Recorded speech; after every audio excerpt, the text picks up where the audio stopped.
भगवान शिव के जन्म को लेकर सबसे प्रचलित और मान्य धारणा यह है कि भगवान शिव अजन्मा और स्वयंभू हैं, यानी उनका कोई जन्म नहीं हुआ है, वे स्वयं ही प्रकट हुए हैं।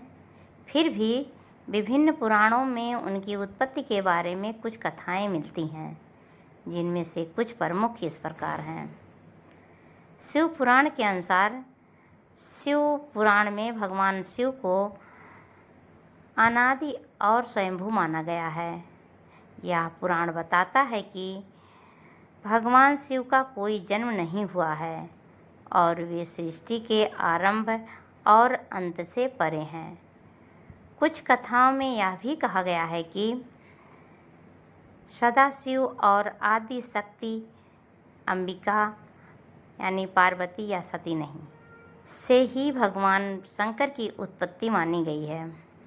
विष्णु पुराण के अनुसार विष्णु पुराण में बताया गया है कि ब्रह्मा भगवान विष्णु की नाभि कमल से पैदा हुए हैं, जबकि शिव भगवान विष्णु के माथे के तेज से उत्पन्न हुए हैं।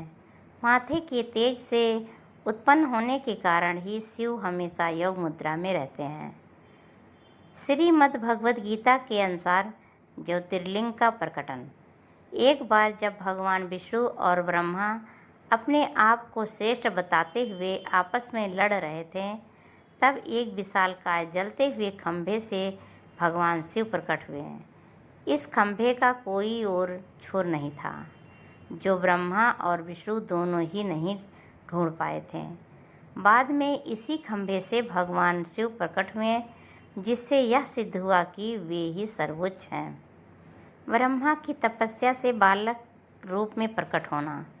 एक अन्य कथा के अनुसार जब ब्रह्मा जी की सृष्टि की रचना के लिए एक बच्चे की आवश्यकता पड़ी, तो उन्होंने कठिन तपस्या की।